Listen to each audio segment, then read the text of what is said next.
ಇವಾಗ ತುಂಬಾ ವೈರಲ್ ಆಗ್ತಾ ಇದೆ, ಜನ ತುಂಬಾ ಕೇಳ್ತಾ ಇದಾರೆ. ಆ ಕರಿಮಣಿ ಮಾಲೀಕ ಯಾರು? ಬೇಗ ಹೇಳಮ್ಮ. ಒಂದ್ ಸಾಂಗ್ ಮುಖಾಂತರ ಹೇಳ. ಬೇಡ, ಕಸ್ಟಮರ್ಸ್ ಇದಾರೆ. ಓಕೆ, ಎಂಜಾಯ್ ಮಾಡಿ.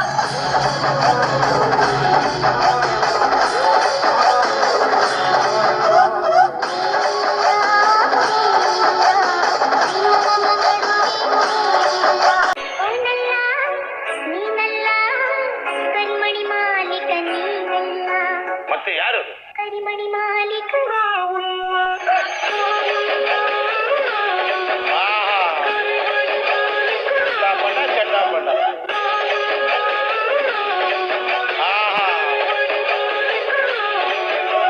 ಒನ್ ಮೋರ್ ಅನ್ಬೇಕು ನೀವು. ಕರಿಮಣಿ ಮಾಲೀಕ.